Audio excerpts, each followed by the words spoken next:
Eh bien, je choisis de commencer cette petite vidéo sur le destin, la destinée, dans cet environnement absolument magnifique.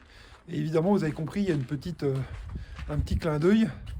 Où est-ce que le destin nous emmène par rapport à ce petit passage, ce petit pont magnifique au-dessus du lac Saint-Point, dans le département du Doubs.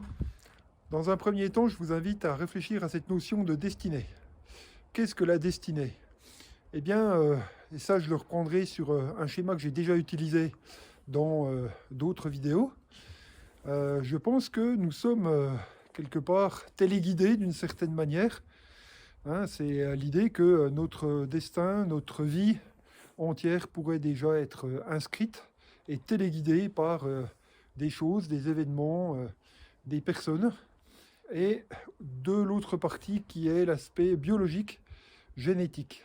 Et évidemment, moi, ce qui m'intéresse en tant qu'individu, mais encore évidemment plus spécifiquement en tant que psychologue, c'est la partie individuelle et affective. Et nous verrons ensemble comment cette partie peut probablement être celle qui va nous permettre d'échapper à notre destin et à une route qui nous serait comme tout tracée et à laquelle on ne pourrait pas échapper.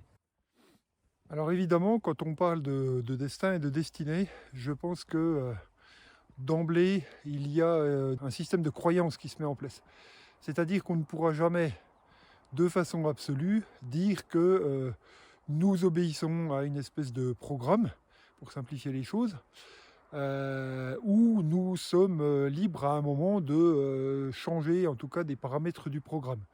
Je pense donc que c'est un a priori, pour être clair là-dessus, et donc moi j'annonce que mon a priori, c'est que bien qu'il y ait des choses qui effectivement nous tracent une forme de route préétablie, une forme de destinée, eh bien pour une part, et même si c'est pour une part seulement, pour une part, nous pouvons sortir de cette route toute tracée et tracer des choses un petit peu différentes, un petit peu originales. Voilà, même si effectivement nous restons soumis à tout un tas de choses que nous ne pourrons pas changer et qui vont déterminer la part à ce moment-là de ce qu'on pourrait appeler être notre destin.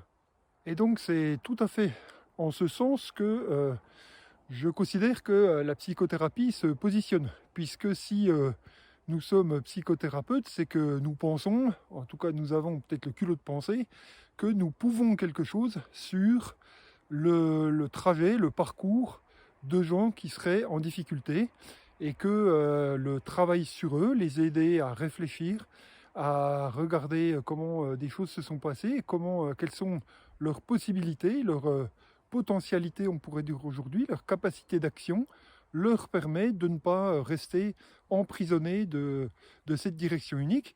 En ce sens, pour moi, je résume d'ailleurs clairement mon travail de thérapie en disant que j'essaie d'aider les gens à aller vers une plus grande autonomie psychique, de façon à ce qu'ils puissent avoir un petit delta de liberté par rapport à tout ce qui les conditionne par ailleurs. Donc évidemment, hein, j'ai bien compris que l'environnement dans lequel on est, dans lequel on vit, influence notre vie. Je me trouve ici dans un igloo fait dans le Haut-Jura. Et évidemment, d'ailleurs je remercie les gens qui ont fait ça, je ne sais pas. J'ai trouvé ça sur ma route. Et je trouvais ça approprié pour justement parler à cet instant du fait que des personnes qui sont nées effectivement dans le Grand Nord en Alaska, dans des territoires où il fait extrêmement froid, n'ont pas du tout la même possibilité d'action, n'auront pas la même vie que des gens qui sont nés dans les forêts tropicales ou dans des déserts extrêmement arides. Pour autant, ce qui est intéressant, c'est que je pense, en tout cas, c'est en ce sens que moi je propose de prendre la main sur quelque chose. Il me reste une partie que j'habite en Alaska, que j'habite au Zimbabwe ou que j'habite dans les forêts tropicales malaises. Eh bien, il me reste quand même, au-delà de l'environnement, au-delà des pratiques sociales, au-delà des pratiques culturelles au sens large, il me reste une possibilité d'invention, de création, d'originalité, et en sens de pouvoir faire un petit peu autre chose que ce à quoi j'étais uniquement destiné. Et probablement une des premières choses à faire, c'est paradoxalement de prendre conscience justement de ce qui nous destine ou de ce qui nous prédestine. J'en veux pour preuve que j'ai beaucoup mieux compris ça à partir du moment où j'ai fait des voyages dans des pays extrêmement différents. J'ai voyagé dans beaucoup de pays de l'Asie du Sud-Est, en Inde, aux États-Unis, dans les pays d'Europe centrale. Et là, je me suis rendu compte qu'effectivement, être né sur les bords du Gange à Calcutta m'aurait prédestiné à quelque chose de totalement différent d'être né à Besançon, là où je suis né. Et au fond, le paradoxe est là, c'est que avoir pris conscience de cela m'a permis de me rendre compte de tout ce que je peut-être n'étais pas obligé de respecter, d'obéir, on pourrait dire comme ça, d'être dans la ligne droite d'un bisontin français. En ce sens, par exemple, je ne me sens pas complètement emprisonné dans un rôle, dans une fonction, dans une façon d'agir, parce que je suis français, européen, de peau blanche, et que cela me contraindrait quelque part à une attitude, un comportement, une opinion. Voilà, moi je crois vraiment, et j'ai l'impression d'exercer ça, c'est que je reste assez libre finalement de penser autrement. Il y a donc ces trois parties, hein. Une partie qui concerne le culturel, social, etc. Une partie qui concerne le biophysio-génétique et une partie, le psycho-affectif, dans lequel est inclus le psychologique. Et donc mon propos, il est de dire que la partie psychologique peut permettre à chacun de nous de parvenir à une forme, on pourrait dire, de liberté d'action ou d'autonomie d'action. Et je crois vraiment que c'est une prise de conscience de tous les fils qui, quelque part, vous voyez, on pourrait comparer ça à une petite marionnette qui a des fils qui la font bouger. Et la différence entre nous et une marionnette, eh bien, c'est que je pense que nous avons une certaine liberté d'action. Et c'est en ce sens que le travail, notamment de la psychothérapie, peut permettre de modérer ces espèces de destinées qui semblent inévitables. Alors bien sûr, on arrive sur les notions de choix et de liberté. Liberté, c'est un mot que je trouve difficile à employer, en particulier dans cette idée de choix. Je vous invite à relire l'excellent bouquin de Kundera, L'insoutenable légèreté de l'être, le livre plutôt que le film, qui parle de cette notion de choix, ou plutôt de non-choix, dans la mesure où effectivement, à partir du moment où vous avez deux routes qui se présentent à vous, vous prenez celle de gauche plutôt que celle de droite, et bien même si vous revenez en arrière et que vous prenez celle de droite au lieu de celle de gauche, vous aurez déjà fait un bout de chemin, et donc vous ne serez plus tout à fait le même. Ce qui veut dire en clair aussi que par rapport au travail de psychothérapie et au choix de vie en général, la question n'est pas tant de faire le bon choix, mais de faire un choix et d'essayer d'avancer au travers de ce choix. Fût-il, on pourrait considérer qu'il y a des choix qui sont meilleurs que d'autres, fût-il a priori ou a posteriori, pardon, le mauvais choix, eh bien de toute façon on a fait celui-là et on va essayer de faire avec ça.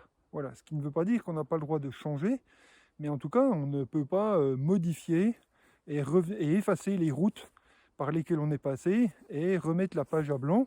Ce qui veut dire, par exemple, que dans le cadre effectivement du travail sur la psychogénéalogie, sur nos ancêtres, sur par où on est passé dans notre vie quand nous étions petits, eh bien, on ne peut pas réécrire cette histoire. Ce concept a prévalu pendant un certain nombre d'années dans certaines psychothérapies. On parlait de réécriture de scénarios. Pour ma part, je n'adhère pas du tout à ce point de vue et la plupart de mes collègues aujourd'hui n'y adhèrent pas. On ne réécrit pas les scénarios, on essaie d'aider les gens à prendre conscience de ces scénarios, à voir la part de ce qui leur est aujourd'hui bénéfique, la part de ce qui ne l'est pas, et donc de s'autoriser, je reviens à cette notion d'autorisation, s'autoriser, et je lâche le grand mot, le gros mot, à la déloyauté. Très clairement, pour moi, si on veut échapper à son destin, eh ben, pour une part, il va falloir être déloyal. Déloyal aux injonctions, aux injonctions familiales, aux injonctions culturelles, aux injonctions environnementales. Hein. On a le droit, par exemple, de changer de lieu de vie. En tout cas, pour la plupart d'entre nous, c'est possible. Et en changeant d'environnement, on changera de conditions de vie. Il y a des choses qui vont se modifier dans notre existence. Donc c'est en ce sens que je dirais que même, je vais jusque-là, dans mon travail, il y a une notion de donner l'autorisation, ou plus exactement de dire aux gens, donnez-vous l'autorisation de faire preuve de déloyauté, on pourrait presque dire, mais le mot risque d'être mal compris, d'infidélité vis-à-vis de ces injonctions. Donc, en tant que thérapeute, je dirais que je suis amené à dire à des gens, autorisez-vous à faire preuve d'une forme de déloyauté vis-à-vis de toutes ces injonctions, et notamment pour beaucoup d'entre eux, d'injonctions parentales, culturelles, afin de pouvoir, je dirais, pour utiliser une grande phrase, tracer son propre chemin. Voilà. Oui, je suis bien conscient que de dire qu'il faut faire preuve de déloyauté pour, en fin de compte, échapper à son destin est un peu provocateur.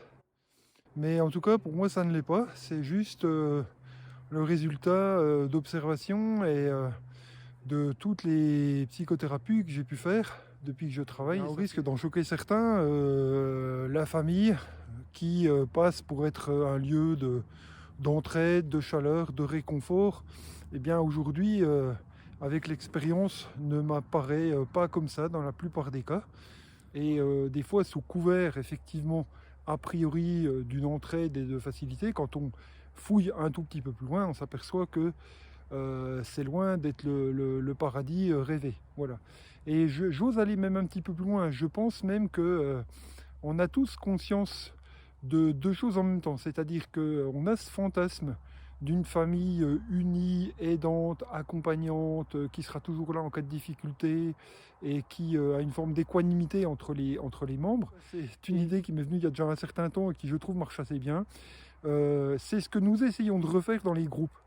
C'est-à-dire que chaque fois que nous appartenons à un groupe, nous refaisons un groupe, et quel que soit le type de groupe, dans tous les cadres, associatifs, groupe libre d'amis, groupe de gens au travail, etc., eh bien, c'est ce que j'appelle le fantasme de la famille revisitée, où on imagine que de nouveau, il va y avoir une entraide, etc. Si on regarde plus en détail, c'est pas tout à fait ça qui se passe. Il y a de nouveau des rôles et des fonctions, des places attribuées, des gens qui ont des rôles beaucoup plus agréables que d'autres, beaucoup plus faciles que d'autres, qui tirent beaucoup mieux leur épingle du jeu, et quelquefois pas avec les meilleurs arguments.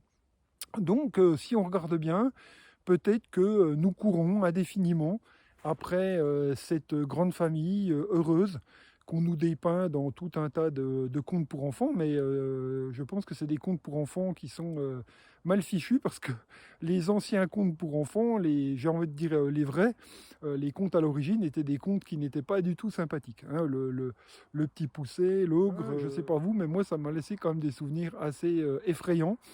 Et en tout cas, une des grandes questions, c'est à quoi nous destine la famille et le groupe social auquel on appartient, et quel prix nous allons payer le fait de ne pas obéir d'une certaine manière, de transgresser ces injonctions qui quelquefois sont implicites, mais peuvent aussi être explicites, c'est-à-dire que tu seras, et tu n'as pas le choix, tu seras l'héritier de la famille, tu deviendras un homme, mon fils, oui, enfin bon, vous voyez qu'aujourd'hui ça peut prendre des connotations diverses et variées, et après tout, eh bien, qui est là pour nous dire que devenir un homme, ça doit être une caricature d'être un homme? Vous voyez, je trouve que ça soulève tout un tas de questions très intéressantes, très importantes, et qui vont, je dirais, de la sociologie à la philosophie, et évidemment en passant par la psychologie. Alors de fait, j'ai bien conscience que cette notion de déloyauté à laquelle on arrive peut choquer des personnes. Et je leur reconnais tout à fait cette possibilité-là. Moi, je pense juste que c'est intéressant de pouvoir en échanger. Du reste, vous avez remarqué que sur mes vidéos, généralement, je ne laisse pas la place aux commentaires, parce que je me méfie énormément de ce genre de débat qui pour moi n'en sont pas tout à fait. Voilà, donc je ne suis pas intéressé par ça. Je donne mon point de vue, je suis conscient que c'est extrêmement subjectif. Je vous invite juste à en faire ce que vous en voulez. Eh bien, je voudrais finir cette vidéo dans ce cadre absolument magnifique en vous disant la façon dont les Asiatiques peuvent porter un regard sur ce qui nous serait prédestiné. Vous savez qu'il y a plusieurs façons de d'écrire des qualités, et il se trouve que chez les Asiatiques, l'animal qui est représentatif de la qualité ultime, c'est le dragon. Ça, je pense que vous avez tous entendu parler du dragon. Eh bien, quelle qualité a ce dragon? Curieusement, ce n'est pas la puissance, la grandeur ou je ne sais quoi, c'est l'imprévisibilité. C'est-à-dire que le dragon n'est pas prévisible au sens où il ne réagit pas de façon préconditionnée à ce qu'on attend de lui. Il n'est pas là où on l'attend, il est là où il doit être. Et je trouve que c'est très intéressant de finir cette vidéo par cela, parce que je trouve que ça nous donne une direction, ça nous donne une idée, vous voyez, de plutôt que d'être contraints par des choses qui nous sont imposées, et notamment de l'extérieur, eh bien que nous fassions preuve d'observation et d'originalité et de liberté, peut-être que là le mot est juste à être employé à ce moment-là, pour choisir ce qui nous convient, ou plutôt même ce qui convient à la situation. Et c'est tout à fait ce dont veulent parler les Asiatiques quand ils parlent de la qualité d'imprévisibilité du dragon. Donc voilà, dans cet environnement magnifique, tout blanc et tout de même un petit peu froid, je dois le dire, eh bien ce que je vous souhaite, c'est d'être à tous et à toutes des magnifiques dragons qui volent au-dessus de leur destinée et qui choisissent la façon de vivre qui vous paraît la plus appropriée à ce que vous ressentez au fond de vous. Voilà, je vous dis à bientôt, probablement pour d'autres vidéos. Au revoir.